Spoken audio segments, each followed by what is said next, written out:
પ્રકરણ 9 ખાદ્ય ઉત્પાદનમાં ઉન્નતીકરણ માટેની કાર્યનીતિ. Strategies for enhancement in food productions. વિશ્વની વધતી જનસંખ્યાની સાથે સાથે ખાદ્ય ઉત્પાદનની વૃદ્ધિ પણ એક અગત્યની આવશ્યકતા છે. જૈવિક સિદ્ધાંતોની મદદથી પશુપાલન અને વનસ્પતિ સંવર્ધન દ્વારા ખાદ્ય ઉત્પાદન વધારવામાં કરાતા પ્રયાસોમાં તેઓની ભૂમિકા અગત્યની છે. ભવિષ્યમાં નવી તકનીકીઓ જેવી કે ભ્રૂણ તબદીલ તકનીક અને પેશી સંવર્ધન પદ્ધતિઓ ખોરાક ઉત્પાદનના વધારામાં આધારક ભૂમિકા ભજવશે. પશુપાલન એનિમલ હસબન્ડરી. પશુપાલન એ સંવર્ધન અને પશુધન વધારવાની કૃષિ પદ્ધતિ છે. જેમ કે તે ખેડૂતો માટે એક આવશ્યક કૌશલ્ય અને એક કળા છે, તેટલું જ વિજ્ઞાન પણ છે. પશુપાલનનો સંબંધ ભેંસ, ગાય, ભૂંડ, ઘોડા, ઢોર, ઘેટાં, ઊંટ, બકરી વગેરે જેવા પશુધનના પ્રજનન અને તેમના ઉછેર સાથે છે, જે મનુષ્ય માટે લાભદાયી છે. વિસ્તૃત રૂપે તેમાં મરઘા ઉછેર અને મત્સ્ય ઉછેર પણ સમાવાય છે. મત્સ્ય ઉદ્યોગ એટલે કે માછલીઓ, મૃદુકાય, કવચયુક્ત, જલીય, અપૃષ્ઠવંશી અને સ્તર વચ્ચે ઝીંગા, કરચલા વગેરેને ઉછેરવા, પકડવા અને તેમના વેચાણનો સમાવેશ થાય છે. અતિ પ્રાચીન કાળથી મનુષ્યો દ્વારા મધમાખી, રેશમકીડા, ઝીંગા, કરચલા, માછલીઓ, પક્ષીઓ, ભૂંડ, ઢોર, ઘેટાં અને ઊંટ વગેરેનો ઉપયોગ તેમના ઉત્પાદનો જેવા કે દૂધ, ઈંડા, માંસ, ઊન, રેશમ, મધ વગેરે મેળવવા માટે કરવામાં આવે છે. એવો અંદાજ છે કે વિશ્વનું 70% પશુધન ભારત અને ચીન પાસે છે. તેમ છતાં આશ્ચર્યની વાત એ છે કે વિશ્વ સ્તરે તેમનો ઉત્પાદન સ્તર 25% છે, જે એકમ દીઠ ઉત્પાદન દર ઘણો ઓછો છે. તેથી પ્રાણી સંવર્ધન અને સંભાળની પારંપરિક પદ્ધતિઓ ઉપરાંત ગુણવત્તા અને ઉત્પાદકતામાં સુધારો લાવવા માટે નવી તકનીકીઓનો પ્રયોગ કરવામાં આવે છે. કૃષિ તેમજ કૃષિને લગતા પશુઓનું વ્યવસ્થાપન. Management of farms and farm animals. કૃષિ, ખેતર, ફાર્મ વ્યવસ્થાપનની પારંપરિક પદ્ધતિઓમાં વ્યવસાયિક દ્રષ્ટિ હોવી જોઈએ, જેથી આપણા ખાદ્ય ઉત્પાદનને વધુ આવશ્યક વેગ આપી શકે. ચાલો આપણે વ્યવસ્થાપનની કેટલીક પ્રક્રિયાઓની ચર્ચા કરીએ જે વિવિધ પશુ કૃષિ તંત્રોમાં કાર્યરત છે. ડેરી વ્યવસાયનું વ્યવસ્થાપન. Dairy farm management. ડેરી ઉદ્યોગ એ મનુષ્યના વપરાશ માટે દૂધ તેમજ તેના ઉત્પાદનો માટે પ્રાણીઓનું વ્યવસ્થાપન થાય છે. શું તમે એવા પ્રાણીઓની યાદી બનાવી શકો છો જે ડેરી વ્યવસાય સાથે સંકળાયેલ હોય? ડેરી ઉદ્યોગ દ્વારા દૂધમાંથી બનતા વિવિધ ઉત્પાદનો કયા કયા છે? ડેરી ઉદ્યોગ વ્યવસ્થાપનમાં પ્રક્રિયાઓ અને પ્રણાલીઓનું અધ્યયન કરવામાં આવે છે, જેથી દૂધની ઉત્પાદકતા અને તેની ગુણવત્તામાં સુધારો કરી શકાય. ડેરી વ્યવસાયમાં દૂધ ઉત્પાદન પ્રાથમિક રીતે કૃષિ જાતની ગુણવત્તા ઉપર આધાર રાખે છે. સારી જાત, જેમાં ઉચ્ચ ઉત્પાદન ક્ષમતાવાળી સારી નસલ, તે ક્ષેત્રની હવામાન પરિસ્થિતિ હેઠળનો ઉપયોગ અને તેમની રોગો સામેની પ્રતિકારક ક્ષમતાને અગત્યની ગણવામાં આવે છે. સારું ઉત્પાદન ક્ષમતા મેળવવા માટે પશુઓની સારસંભાળ માવજત, જેમાં તેમને રાખવાની સારી વ્યવસ્થા, પૂરતું પાણી તેમજ રોગમુક્ત વાતાવરણ હોવું જરૂરી છે. પશુઓને આહાર આપવામાં વૈજ્ઞાનિક દ્રષ્ટિકોણ હોવો જોઈએ, જેમાં ઢોરને આપવામાં આવતા ચારાની ગુણવત્તા અને તેની માત્રા પર વધુ ભાર આપવો જોઈએ. આ ઉપરાંત પશુને દોહવાની, દૂધ તેમજ દૂધમાંથી બનતી બનાવટના સંગ્રહ અને તેના પરિવહન દરમિયાન ચોક્કસપણે સફાઈ તથા સ્વાસ્થ્ય પશુ તેમજ તેના રખેવાળ બંનેનું મહત્વ સર્વોચ્ચ સ્થાને છે. હવે તો આ બધી પ્રક્રિયા યંત્રો દ્વારા થઈ ગઈ છે, જેથી વ્યક્તિના સીધા સંપર્કમાં આવવાની તક રહેતી નથી. તેના કડકપણે અમલીકરણ માટે તેમનો યોગ્ય સૂચિઆંક રાખવાની અને સમયાંતરે તેના નિયમિત નિરીક્ષણની આવશ્યકતા રહે છે, જેથી શક્ય હોય એટલા વહેલા સમસ્યાઓને ઓળખવા અને તેમના તાત્કાલિક નિવારણ માટે મદદ મળી રહે. પશુ ચિકિત્સકની નિયમિત મુલાકાત પણ અનિવાર્ય બની રહે છે.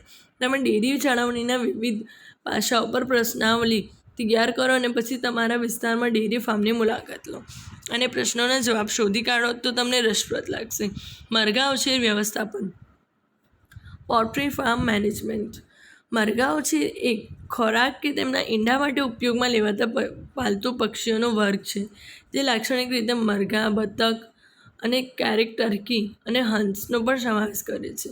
મોટાભાગે પોલ્ટ્રી શબ્દનો ઉપયોગ માત્ર આ પક્ષીઓના માંસ મેળવવા સંબંધિત જ કરવામાં આવે છે, પરંતુ વધુ સામાન્ય અર્થમાં તે અન્ય પક્ષીઓના માંસને પણ સંદર્ભિત કરી શકે છે.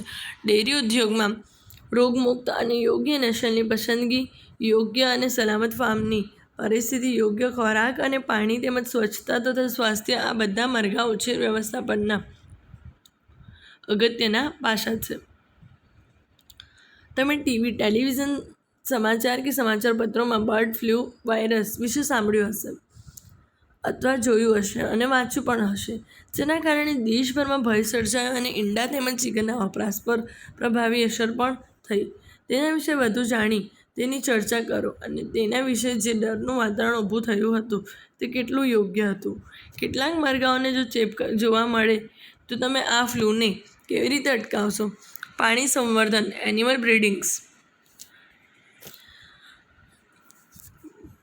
પ્રાણી સંવર્ધન પશુપાલનનું એક અગત્યનું પાસું છે. પ્રાણી સંવર્ધનનો હેતુ તેમના ઉત્પાદનમાં વધારો કરવો અને તેમની ઉત્પાદન ઉત્કૃષ્ટ ગુણવત્તા સુધારવી છે.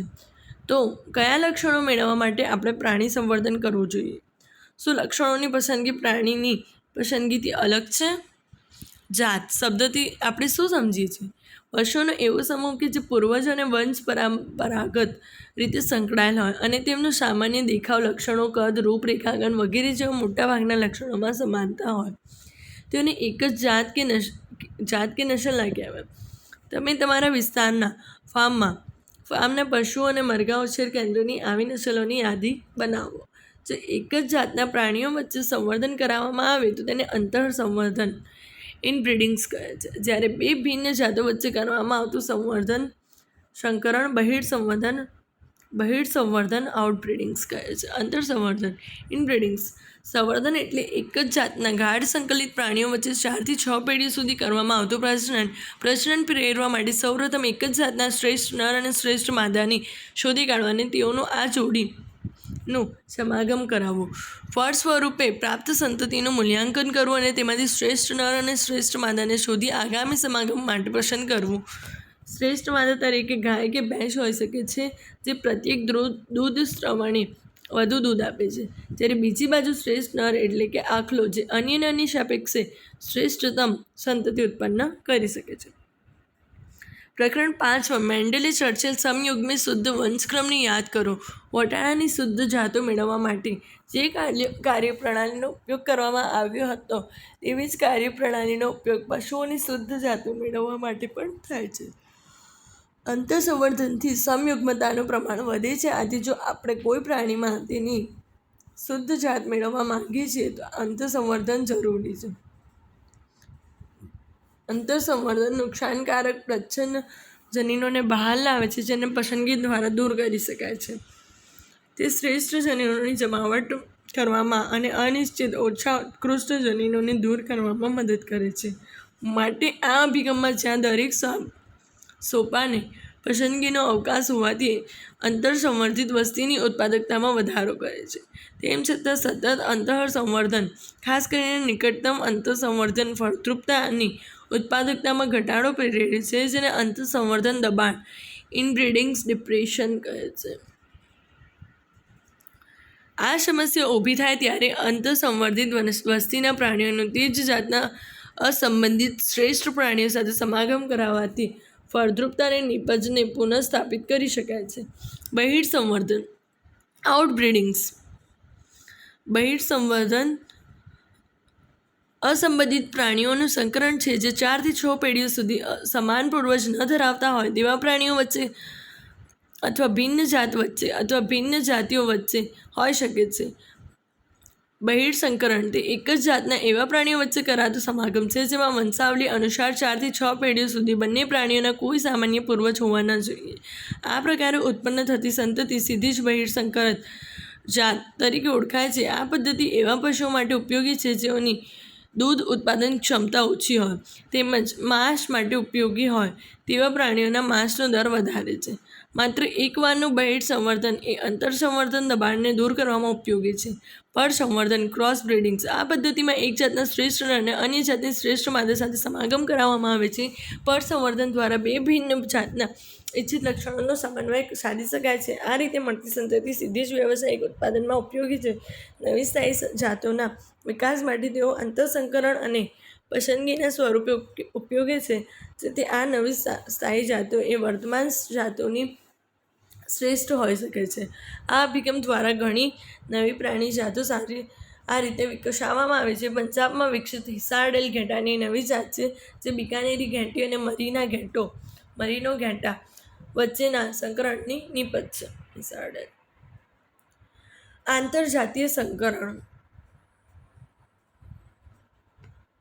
ઇન્ટરસ્પેસિફિક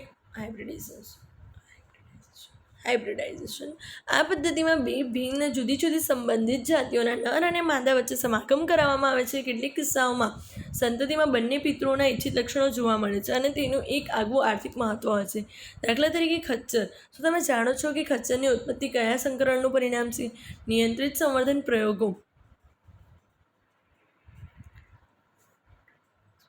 કંટ્રોલ બ્રીડિંગ એક્સપેરિમેન્ટ કૃત્રિમ વીર્યસેચન આર્ટિફિશિયલ ઇન્સેમિનેશન્સ દ્વારા કરવામાં આવે છે. સંકરણ માટે પસંદ કરેલ નરનું વીર્ય પસંદ કરેલ માદાના પ્રજનન માર્ગમાં સંવર્ધક દ્વારા દાખલ કરવામાં આવે છે. વીર્યનો ઉપયોગ તરત જ કે તેને થીજવીને પછી ઉપયોગમાં લેવામાં આવે છે. તે વીર્યને થીજવેલા સ્વરૂપે માદાને જ્યાં રાખવામાં આવેલ હોય તે સ્થળે સ્થળાંતરિત કરીને લઈ જઈ શકાય છે અને આ રીતે ઇચ્છનીય સમાગમ કરી શકાય છે. કૃત્રિમ વીર્યસેચન ઇન્સેમિનેશન દ્વારા સામાન્ય સમાગમથી ઉત્પન્ન થતી સમસ્યાઓને નિવારી શકાય છે. શું તમે તેની ચર્ચાને કેટલીક યાદી બનાવી શકો છો? કૃત્રિમ વીર્યસેચન કરવા છતાં પણ ઘણી વખત પુખ્ત માદા અને નર વચ્ચે કરવામાં આવતા સંકરણની સફળતાનો દર ઘટી જાય છે. સંકર જાતોના સફળ ઉત્પાદન માટે અન્ય પદ્ધતિઓનો પણ ઉપયોગ કરવામાં આવે છે. Multiple ovulation embryo transfer technology MOET એ એવો કાર્યક્રમ છે જેના દ્વારા ગૌ પશુ સુધારણા કરી શકાય છે. આ પદ્ધતિમાં ગાયને FSH જેવા અંતઃસ્ત્રાવોની સારવાર આપવામાં આવે છે, જેથી અંડપુટિકાઓનું પરિપક્વન પ્રેરાય છે અને વધુ અંડ સર્જન થાય છે. સામાન્ય રીતે દરેક ચક્રે ઉત્પન્ન થતા એક અંડકોષના સ્થાને 6 થી 8 અંડકોષો સર્જાય છે. પ્રાણીને સર્વશ્રેષ્ઠ આગલા સાથે કૃત્રિમ વીર્યસેચન દ્વારા સમાગમિત કરાય છે. 8 થી 32 કોષીય અવસ્થાના ફલિત અંડકોષોને શસ્ત્રક્રિયા વગર મેળવી તેને સેરોગેટ માતા ભાડૂની માતામાં સ્થળાંતરિત કરાય છે. આ પદ્ધતિનો ઉપયોગ ઢોર, ઢાકર, ઘેટાં, સસલાં, ભેંસ, ઘોડા વગેરેમાં કરાઈ ચૂક્યો છે. માદાની વધુ દૂધ આપતી જાતો અને ઉચ્ચ ગુણવત્તા ઓછું મેદવાળું વાળા માંસ આપતા આખલા વગેરેને સફળતાપૂર્વક સંવર્ધિત કરી શકાય છે, જેથી કરીને ટૂંક સમયમાં ટોળાનું કદ સંખ્યા વધે છે. મધમાખી ઉછેર બીકીપિંગ. મધમાખી ઉછેર એપીકલ્ચર એટલે કે મધ ઉત્પાદન માટે મધમાખીના વધપૂડાની માવજત તે પ્રાચીન કાળથી ચાલતો આવતો એક કુટીર ઉદ્યોગ છે. મધ એ ઉચ્ચ પોષણ મૂલ્ય ધરાવતો આહાર છે, તેમજ ઔષધોની દેશી પ્રણાલીમાં પણ તેનો ઉપયોગ કરવામાં આવે છે. મધમાખીનું અન્ય ઉત્પાદન માખીનું મીણ છે, જે ઔદ્યોગિક ક્ષેત્રે ખૂબ જ ઉપયોગી છે, જેમ કે સૌંદર્ય પ્રસાધનોની બનાવટમાં અને વિવિધ પ્રકારની પોલિશમાં. મધની વધતી જતી માંગને કારણે મધમાખી ઉછેરને મોટા પાયે વિકસાવવાની જરૂર પડી છે. આ વ્યવસાય મોટા પાયે હોય કે નાના પાયે તે એક આવકનું સાધન બની ગયું છે. મધમાખી ઉછેર થાય જ્યાં જંગલી ઝાડીઓ, ફળના બગીચા અને ખેતરોમાં વાવેલા પાક હોય એવા સ્થળોએ થઈ શકે છે.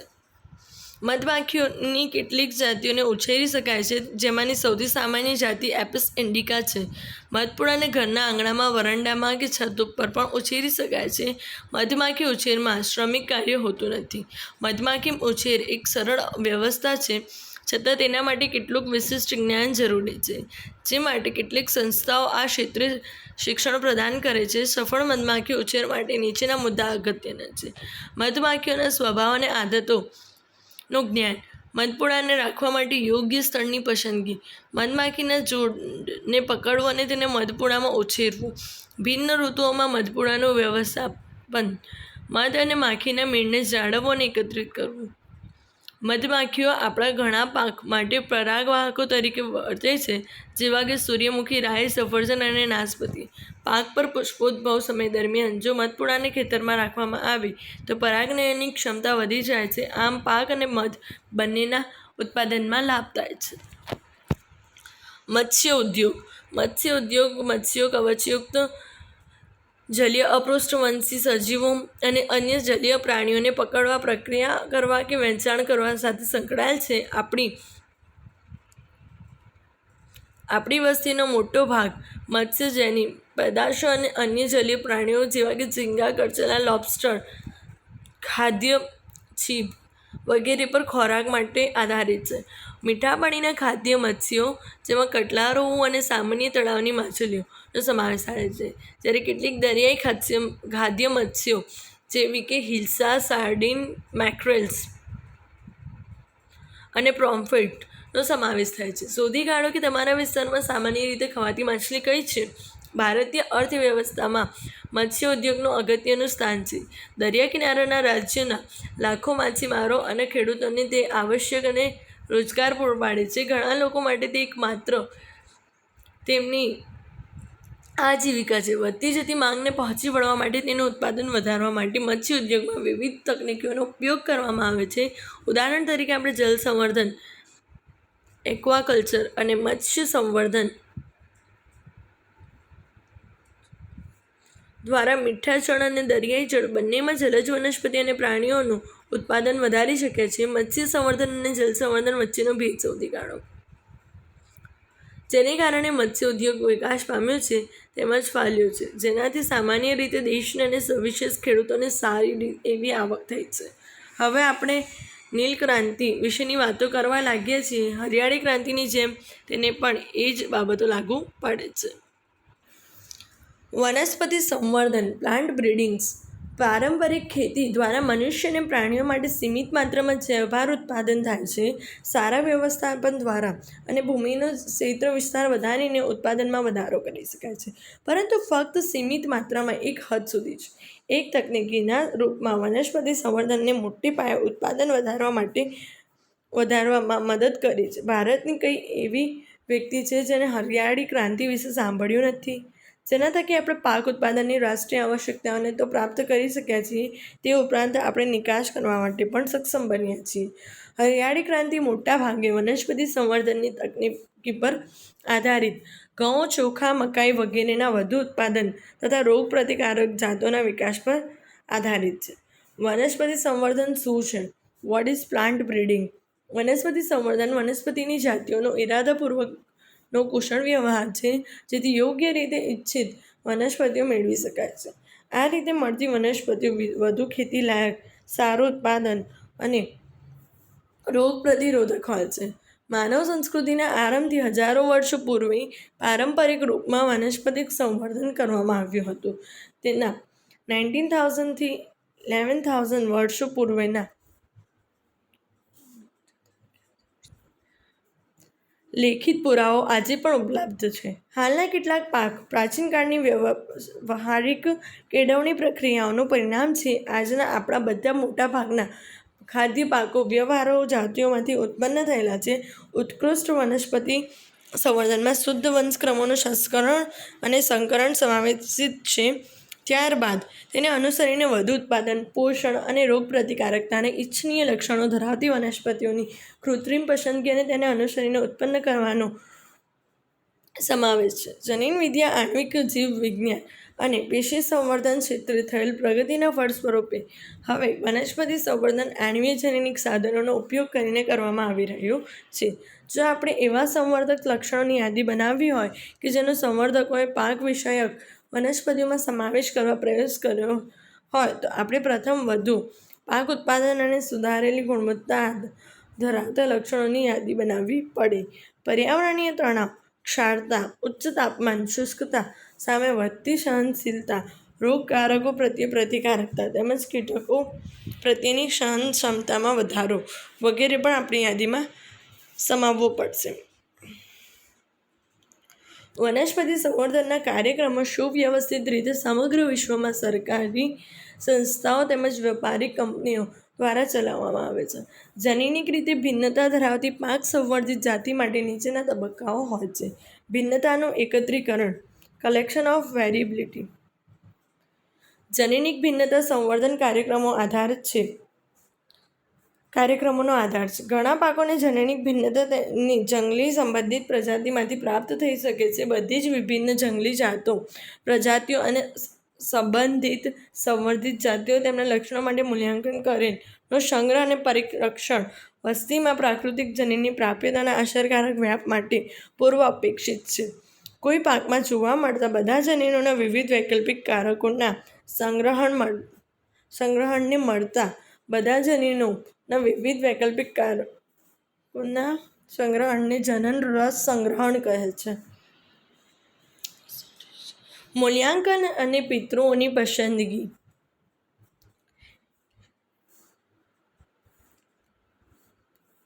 Evaluation and selection of parents. જનન રસનું મૂલ્યાંકન કરવામાં આવે છે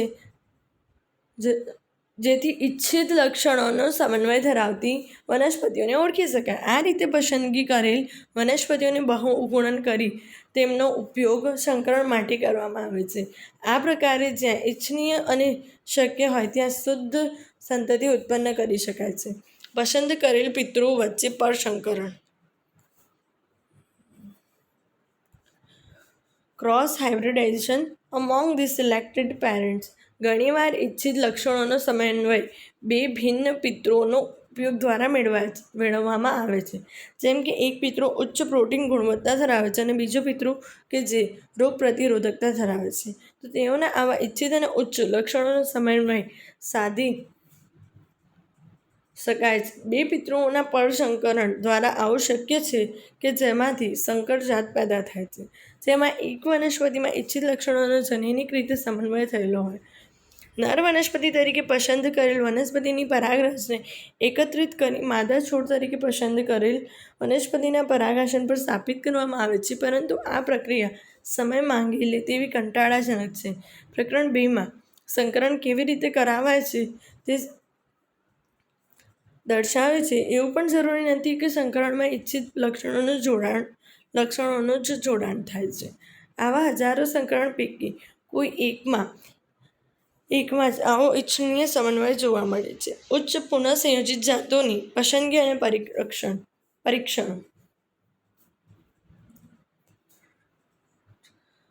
selection and testing of superior recombinations.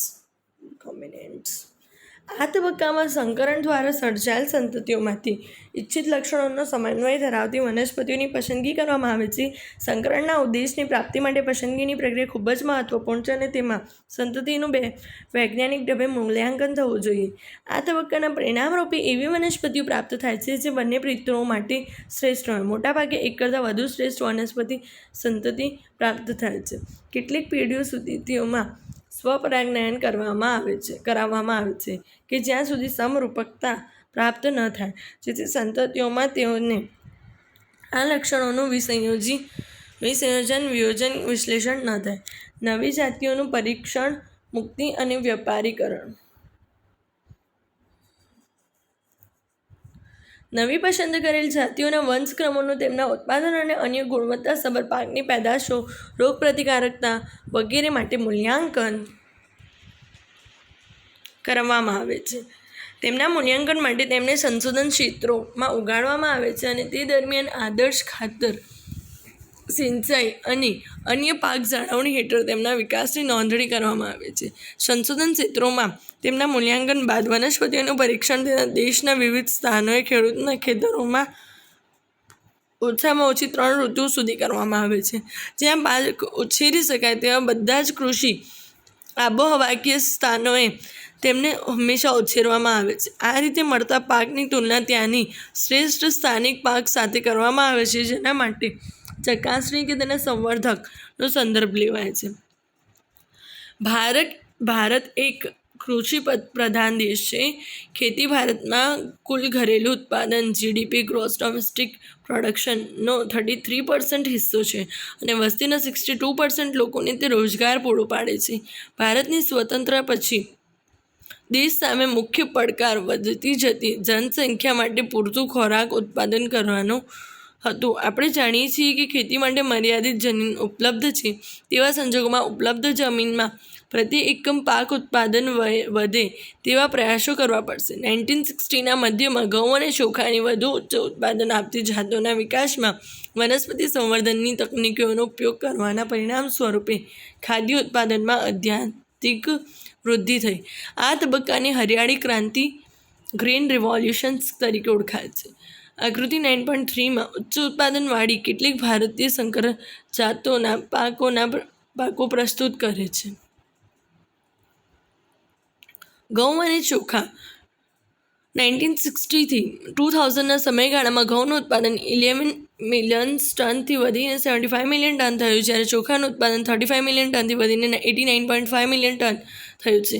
ઘઉં અને ચોખાની અર્ધવામન સેમી-ડ્રાફ્ટ જાતોના વિકાસને કારણે આમ થયું. નોબેલ પારિતોષિક વિજેતા નોર્મન બોરલોગે ઘઉં અને મકાઈના આંતરરાષ્ટ્રીય સુધારણા કેન્દ્ર International Centre for Wheat and Maize Improvement મેક્સિકોમાં અર્ધવામન ઘઉંની જાત વિકસાવી. 1963માં ભારતના ઘઉં ઉગાડતા વિસ્તારોમાં ઉચ્ચ નિપજ આપતી અને રોગ પ્રતિરોધક સોનાલિકા અને કલ્યાણ સોના જેવી જાતિઓને ઉગાડવામાં આવી. ચોખાની અર્ધવામન જાતો IR8 આંતરરાષ્ટ્રીય ચોખાની સંશોધન સંસ્થાન international rice research institute IRRI Philippines ખાતે અને ટેચિંગ નેટિવ 1 તાઇવાન ખાતે વિકસાવવામાં આવી. 1966માં આ વ્યુત્પન્નોનો પ્રાયોગિક ધોરણે ઉપયોગ કરવામાં આવ્યો. ત્યારબાદ ભારતમાં વધુ સારું ઉત્પાદન આપતી જયા અને રત્ના વિકસાવવામાં આવી. શેરડી સુગરકેન સેકેરમ બારબેરી ને મૂળ રૂપે ઉત્તર ભારતમાં ઉગાડવામાં આવતી હતી, પરંતુ તેમાં શર્કરાનું પ્રમાણ ખૂબ જ ઓછું અને ઉત્પાદન પણ ઘણું ઓછું હતું. જ્યારે દક્ષિણ ભારતમાં ઉષ્ણકટિબંધમાં ઉગતી સેકેરમ ઓફિસિનેરમ જાડો પ્રકાર અને વધુ શર્કરાની માત્રા ધરાવતી હતી, પરંતુ તે ઉત્તર ભારતમાં સારો વિકાસ દર્શાવી શકતી નથી. આ બંને જાતિઓનું સફળ રીતે સંકરણ યોજીને તેમાં ઇચ્છિત લક્ષણોનો સમન્વય સાધીને વધુ ઉત્પાદન, જાડો પ્રકાર, ઉચ્ચ શર્કરા અને ઉત્તર ભારતમાં ઉગી શકવાની ક્ષમતા ધરાવતી જાત વિકસાવવામાં આવી. જુવાર મિલેટ્સ ભારતમાં મકાઈ, જુવાર અને બાજરીની સંકર જાતો સફળતાપૂર્વક વિકસાવાઈ છે. સંકરિત સંવર્ધનના કારણે વધુ ઉત્પાદન કરતી અને પાણીની ખેંચ સામે પ્રતિરોધક ધરાવતી જાતોનો વિકાસમાં વધારો થયો છે. રોગ પ્રતિરોધકતા માટે વનસ્પતિ સંવર્ધન plant breeding for disease resistance ફૂગ, બેક્ટેરિયા અને વાયરસ રોગકારકોની વિશાળ શ્રેણી ખાસ કરીને ઉષ્ણકટિબંધના વાતાવરણમાં પાક જાતિઓના ઉત્પાદન પર અસર કરે છે. પાકનું આ નુકસાન ઘણીવાર 20-30% સુધીનું અથવા ક્યારેક તો સંપૂર્ણ નુકસાન પણ થાય છે. આ પરિસ્થિતિમાં ખેતી વિષયક જાતોમાં રોગના પ્રતિકારક અને સંવર્ધનના વિકાસથી ખાદ્ય ઉત્પાદનમાં વધારો થાય છે, જે ફૂગનાશક અને જીવાણુનાશકના ઉપયોગની આશ્રિતતા ઘટાડવા મદદ કરે છે. યજમાન વનસ્પતિઓનો પ્રતિકાર એ રોગ ઉત્પન્ન થવાથી લઈ રંગકારકના અટકાવવાની ક્ષમતા છે અને તે યજમાન વનસ્પતિના જેનેટિક બંધારણને આધારે નિર્ધારિત થાય છે. સંવર્ધનની પ્રક્રિયા અપનાવતા પહેલાં રોગકારકો વિશે જાણકારી મેળવવી તેમજ તેમના પ્રસારની ક્રિયાવિધિ જાણવી અગત્યની છે. ફૂગ દ્વારા થતા કેટલાક રોગો ઘેરું પ્રેરે છે, દાખલા તરીકે ઘઉંનો ભૂરો ઘેરું, શેરડીનો લાલ સડો અને બટાટાનો પાછોતરો સુકારો. બેક્ટેરિયા દ્વારા થતા કૃષિફળનો કાળું ઘેરું અને વિષાણુ દ્વારા થતો તમાકુનો કિરમિર રોગ, સલ્ગસનો કિરમિર રોગ વગેરે. રોગ પ્રતિરોધકતા માટેની પદ્ધતિઓ method of breeding for disease resistance સંવર્ધનનો હેતુ પરંપરાગત સંવર્ધનની તકનીકીઓ જે અગાઉ વર્ણવેલ છે, જે વિકૃત કે પરિવર્તિત સંવર્ધન દ્વારા સિદ્ધ કરવામાં આવે છે. સંકરણ અને પસંદગી એ પ્રતિરોધકો મેળવવા માટેની પરંપરાગત સંવર્ધન પદ્ધતિ છે. તેના માટેના તબક્કાઓ અને સંવર્ધન દ્વારા વધુ ઉત્પાદન મેળવવા જેવા અન્ય કોઈપણ કૃષિ વિદ્યાકીય લક્ષણો માટેના તબક્કાઓ આવશ્યક રીતે સમાન છે. વિવિધ તબક્કાઓ ક્રમશઃ પ્રતિરોધકતાના સ્ત્રોત માટે જનનરસની તારવણી, પસંદગી કરેલ પિતૃઓનું સંકરણ, સંકર જાતોની પસંદગી અને મૂલ્યાંકન તથા નવી જાતોનું પરીક્ષણ અને મુક્તિ. સંકરણ તેમજ પસંદગી દ્વારા ઓગાળવામાં આવતા ફૂગ, બેક્ટેરિયા અને વાયરલ રોગો પ્રત્યે પ્રતિરોધક અને બહાર પાડવામાં આવેલ કેટલાક પાકોની જાતો છે. કોષ્ટક 9.1. પાક ઘઉં જાત હિમગીરી. રોગ સામે પ્રતિરોધકતા. પર્ણ તથા કિનારીનું ઘેરું હિલબન્ટ ઘઉંને થતો એક રોગ. રાયમાં પૂષા સ્વર્ણિમ જાતમાં સફેદ ઘેરું સામે પ્રતિરોધકતા.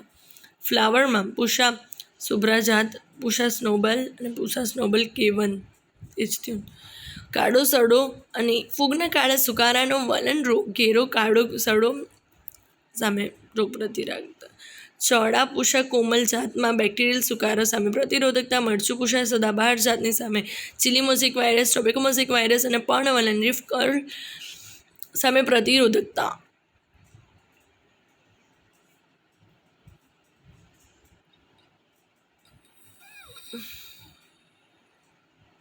વિવિધ પાકની ભિન્ન જાતો કે સંબંધિત જંગલી જાતોમાં હાજર અને ઓળખાયેલ પ્રતિરોધક જનીનોની સીમિત સંખ્યાને કારણે પરંપરાગત સંવર્ધન મોટે ભાગે નીરસ બની જાય છે. વિવિધ ઉપાયો દ્વારા વનસ્પતિઓમાં વિકૃતિ પ્રેરવાથી અને ત્યારબાદ પ્રતિકારકતામાં વનસ્પતિજન્ય પદાર્થોને જુદા તારવાથી ક્યારેક ઇચ્છિત જનીનોની ઓળખ કરી શકાય છે. ઇચ્છિત લક્ષણો ધરાવતી આવી વનસ્પતિઓનું સીધું જ બહુગુણન કરી શકાય છે અથવા તેમનો સંવહન માટે ઉપયોગ કરી શકાય છે. સંવહનની અન્ય પદ્ધતિઓ જેનો ઉપયોગ કરવામાં આવે છે તેમાંથી ક્લોનલ વેરિયન્ટ અને જીનેટિક એન્જિનિયરિંગ પેકિંગની પસંદગી છે. ઉત્પરિવર્તન વિકૃતિ મ્યુટેશન્સ. આનુવંશિક ભિન્નતા માટે જનીનની અંદર નાઇટ્રોજન બેઝ ક્રમમાં ફેરફારો કરવો તેનું વિકૃતિ કહે છે, જેના પરિણામે નવા લક્ષણો વિકસિત થાય છે તે તેમના પિતૃઓમાં હોતા નથી. કૃત્રિમ રીતે રસાયણો કે વિકિરણોનો ઉપયોગ કરવાથી વિકૃતિ પ્રેરી શકાય છે તેમજ સંવર્ધનમાં સ્ત્રોત તરીકે ઇચ્છનીય લક્ષણો ધરાવતી વનસ્પતિની પસંદગી અને ઉપયોગ કરવામાં આવે છે. આ પ્રક્રિયાને ઉત્પરિવર્તન સંવર્ધન કહે છે. ઉત્પરિવર્તિત મગમાં યલો મોઝેક વાયરસ અને પાવડરી મિલ્ડ્યુ સામે પ્રતિરોધકતા પ્રેરી શકાય છે.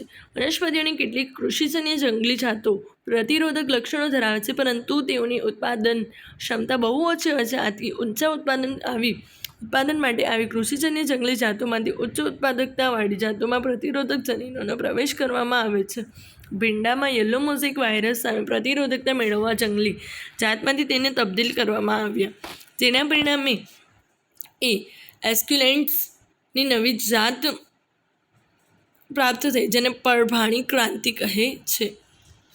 ઉપરયુક્ત બધા ઉદાહરણોમાં પ્રતિરોધક જનીનોના સ્ત્રોત સામેલ થાય છે. આ સજીવો એ જ પાકની જાત કે તેની સંબંધિત જંગલી જાતના હોય છે કે જેમને રોગ પ્રતિકારકતા માટે સંવર્ધિત કરવામાં આવે છે. પ્રતિરોધક જનીનોનું સ્થળાંતરણ લક્ષ્ય વનસ્પતિ અને સ્ત્રોત વનસ્પતિ વચ્ચે લિંગી સંકરણ કરવાથી થાય છે અને તેને પસંદગીની ક્રિયા દ્વારા પૂર્ણ કરવામાં આવે છે. કીટકો સામે પ્રતિરોધકતા વિકાસ માટે વનસ્પતિ સંવર્ધન. Plant breeding for developing resistance to insect pests. પાક વનસ્પતિને પાક ઉત્પાદનનો મોટા પાયે વિનાશનો અન્ય મુખ્ય કારણ કીટક અને કીટકોનો ઉપદ્રવ છે. યજમાન પાક વનસ્પતિઓમાં કીટ પ્રતિરોધકતા બાહ્યકટ જેવા રસાયણ કે દેહધાર્મિકીય લક્ષણોને કારણે હોય છે. કેટલીક વનસ્પતિઓમાં રોમમય પર્ણો કીટકોના પ્રતિકાર સાથે સંકળાયેલ છે. દાખલા તરીકે કપાસમાં ઝેસિડ અને ઘઉંમાં ધાન્ય પર્ણ ભૃંગ કીટકો. ઘઉંમાં વિશિષ્ટ પ્રકારને કારણે સ્ટેમ સપ્લાય તેમની નજીક જતી નથી તથા લીસા પર્ણવાળી અને મધુર રસવિહીન કપાસની જાતો બોલવર્મ્સને આકર્ષી શકતા નથી. મકાઈમાં ઉચ્ચ એસ્પાર્ટિક એસિડ, નાઇટ્રોજન અને શર્કરાનું ઓછું પ્રમાણ તેના પ્રકાંડભેદ કીટકો સામે પ્રતિરોધકતા સર્જે છે. અગાઉ થયેલ ચર્ચા પ્રમાણે કીટ પ્રતિરોધકતા માટેની સંવર્ધન પદ્ધતિઓમાં અન્ય કોઈપણ કૃષિ વિષયક લક્ષણ જેમ કે ઉત્પાદન કે ગુણવત્તા વગેરે તે જ પદ્ધતિઓનો સમાવેશ થાય છે. કૃષિ તથા તેની જંગલી જાતોના પ્રતિરોધક જનીનોનો સ્ત્રોત કૃષિજન્ય જાતો તેમજ સંચિત જનનરસ છે. કીટકો પ્રત્યે પ્રતિરોધકતા વિકસાવવા માટે સંકરણ અને પસંદગી દ્વારા બહાર પાડવામાં આવેલ કેટલાક પ્રજનનિત પાકોની જાતિની માહિતી દર્શાવેલ નીચેના કોષ્ટકમાં 9.2 છે. પાક રાઈ જાત પૂષા ગૌરવ કીટક એફિડ્સ, ચપટા કઠોળ પૂષા સેમ2 પૂષા સેમ3 જાત જેસિડ એફિડ્સ અને ફળભેદક. ભીંડામાં પૂષા સવાની પૂષા A4 જાત જે કીટક પ્રકાંડ અને ફળભેદક.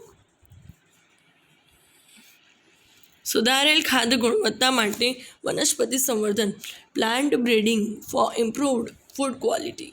વિશ્વમાં લગભગ 840 લાખથી પણ વધુ લોકોને તેમના દૈનિક ખાદ્ય તથા પોષણ સંબંધી જરૂરિયાતોની પૂર્તિ માટે પર્યાપ્ત ખોરાક પ્રાપ્ત થતો નથી. મોટી સંખ્યામાં લગભગ 3 કરોડ લોકો લઘુ પોષક તત્વો, પ્રોટીન અને વિટામિનની ઉણપ સહન કરે છે. ભૂખમરાનો શિકાર છે કારણ કે તેઓને શાકભાજી, કઠોળ, માછલી અને માંસની ખરીદી પરવડી શકતી નથી. એવો ખોરાક કે જેમાં આવશ્યક લઘુ પોષક તત્વો જેવા કે આયર્ન, વિટામિન A, આયોડિન અને ઝિંકનો અભાવ હોય તેને લીધે રોગ થવાનું જોખમ વધી જાય છે, જેથી જીવનકાળમાં ઘટાડો અને માનસિક ક્ષમતા ઘટી જાય છે. જૈવિક રક્ષણાત્મકતા બાયોફોર્ટિફિકેશન્સ લોક તંદુરસ્તીમાં સુધારો કરવા માટે સંવર્ધિત પાકોમાં વિપુલ માત્રામાં વિટામિન અને ખનિજ તત્વો તેમજ સ્વાસ્થ્ય વર્ધક પ્રોટીન હોવા જરૂરી છે. સુધારેલ પોષણ ગુણવત્તા માટે કરવામાં આવતા સંવર્ધનના નીચેના મુદ્દાઓને ધ્યાનમાં લેવામાં આવે છે: પ્રોટીન પ્રમાણ અને ગુણવત્તા, તેલ પ્રમાણ અને ગુણવત્તા, વિટામિન પ્રમાણ અને લઘુ પોષક તત્વો તથા ખનિજ પ્રમાણ. વર્ષ 2000માં વિકસિત મકાઈની સંકર જાતમાં હાલની મકાઈની જાત કરતાં લાયોસિન અને ટ્રિપ્ટોફેન એમિનો એસિડનું પ્રમાણ 2 ગણું નોંધાયું. ઘઉંની જાત એટલાસ 66 તેના ઉચ્ચ પ્રોટીન મૂલ્યને કારણે ઘઉંનો સુધારેલ પાક મેળવવા માટે દાળતા તરીકે ઉપયોગી છે. સામાન્ય વપરાશમાં લેવાતી ચોખાની જાતમાં હોય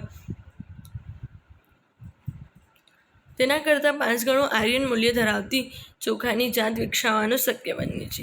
ભારતીય કૃષિ સંશોધન સંસ્થા Indian agriculture research institute IARI એ ન્યૂ દિલ્હી ખાતે શાકભાજીના એવા પાકો બહાર પાડ્યા છે કે જે વિટામિન A અને ખનિજથી વિપુલ માત્રા ધરાવે છે. દાખલા તરીકે વિટામિન A થી ભરપૂર ગાજર, પાલક, કોળું પમ્પકિન, વિટામિન C થી સમૃદ્ધ કારેલા, ચીલની ભાજી, રાઈ, ટામેટા, આયર્ન અને કેલ્શિયમમાંથી ભરપૂર પાલક અને ચીલની ભાજી તથા પ્રોટીનથી સમૃદ્ધ કઠોળ સીંબ જેવા કે વાલ, વટાણા, વાલોળ અને ફણસી. એકકોષજન્ય protein single cell protein SCP. ધાન્ય, કઠોળ, શાકભાજી, ફળ વગેરેના પારંપરિક કૃષિ ઉત્પાદનનો દર એટલો નથી કે તે મનુષ્ય અને પ્રાણીઓની વધતી જતી જનસંખ્યાની જરૂરિયાતોને પૂર્તિ કરી શકે. શાકાહારથી માંસાહારમાં પરિવર્તન પણ ધાન્યની માંગને પહોંચી વળે એમ નથી, કારણ કે 1 કિલોગ્રામ પ્રાણી માંસના સંવર્ધન માટે 3 થી 10 કિલોગ્રામ અનાજની આવશ્યકતા રહે છે. શું તમે આ વિધાનને તમારા આહાર શૃંખલાના જ્ઞાનના આધારે વર્ણવી શકો છો? 25% પણ વધુ માનવ વસ્તી ભૂખમરા અને કુપોષણનો શિકાર છે. મનુષ્ય અને પ્રાણીઓમાં પ્રોટીન અને પોષણ માટેના વૈકલ્પિક સ્ત્રોતોમાંનો એક સ્ત્રોત એકકોષજન્ય પ્રોટીન સિંગલ સેલ પ્રોટીન છે. ઔદ્યોગિક સ્તરે સંવર્ધિત કરવામાં આવતા સૂક્ષ્મજીવો પ્રોટીનનો એક સારો સ્ત્રોત છે. નીલહરિત લીલ જેવી કે સ્પાઇરુલિના અને બટાટાના પ્રોસેસિંગ પ્લાન્ટ, ઘાસની સળીઓ, મોલાસીસ, પ્રાણી ખાતર અને ગટરના પાણી વગેરે પર સરળતાથી ઉછેરી શકાય છે, જે વિપુલ માત્રામાં પ્રોટીન, ખનિજ, મેદ, કાર્બોદિતો અને વિટામિનથી ભરપૂર ખોરાક તરીકે ગરજ સારે છે. આકસ્મિક રીતે તેઓ પર્યાવરણીય પ્રદૂષણને પણ ઘટાડે છે. કેટલાક બેક્ટેરિયા જેવા કે મિથાઇલોફિલસ મિથાઇલોટ્રોફસ બેક્ટેરિયા તેમના ઉચ્ચ જૈવ ભાર ઉત્પાદન અને વૃદ્ધિને કારણે 25 ટન પ્રોટીન ઉત્પન્ન કરવાની ક્ષમતા ધરાવે છે. એ પણ સત્ય છે કે ઘણા લોકો મશરૂમનો આહાર તરીકે ઉપયોગ કરે છે અને મોટા પાયે તેના ઔદ્યોગિક ઉત્પાદન પર વિશ્વાસ બેસે છે કે સૂક્ષ્મજીવો પણ આહાર તરીકે સ્વીકૃત થઈ શકે છે. પેશી સંવર્ધન ટિશ્યુ કલ્ચર. જ્યારે આપણે પારંપરિક કૃષિ પદ્ધતિઓની પર્યાપ્ત માત્રામાં ખોરાકની માંગને પહોંચી વળવા અસફળ બની જઈએ છીએ, ત્યારે પાક સુધારણા માટે એક નવી તકનીકીનો વિકાસ થયો છે, જેને આપણે પેશી સંવર્ધન કહીએ છીએ. પેશી સંવર્ધન એટલે શું? 1950 દરમિયાન વૈજ્ઞાનિકોને જાણવા મળ્યું કે નિવેશમાંથી એક સંપૂર્ણ છોડ વિકસાવી શકાય છે. તે માટે વનસ્પતિના કોઈપણ ભાગને લઈને જંતુમુક્ત પરિસ્થિતિમાં ટેસ્ટ ટ્યુબમાં સંવર્ધિત કરવામાં આવે છે. કોઈપણ કોષ નિવેશમાંથી સમગ્ર છોડને સર્જવાની ક્ષમતાને પૂર્ણ ક્ષમતા ટોટીપોટેન્સી કહે છે. આગળના ધોરણમાં તમે અભ્યાસ કરશો કે તેને કઈ રીતે શક્ય બનાવી શકાય છે. અહીં એ વાત પર ખાસ ભાર મૂકવો જોઈએ કે પોષણ માધ્યમમાં કાર્બન સ્ત્રોત જેવા કે સુક્રોઝ તેમજ અકાર્બનિક ક્ષાર, વિટામિન્સ, એમિનો એસિડ તથા ઓક્સિન્સ, સાયટોકાઇનિન જેવા વૃદ્ધિ નિયામકો પૂરા પાડવામાં આવે. આ પદ્ધતિનો ઉપયોગ દ્વારા ખૂબ ઓછા સમયમાં મોટી સંખ્યામાં વનસ્પતિઓનું પ્રસર્જન મેળવવું શક્ય બને છે. આમ પેશી સંવર્ધન દ્વારા હજારોની સંખ્યામાં વનસ્પતિના સર્જનની આ પદ્ધતિને સૂક્ષ્મ પ્રવર્ધન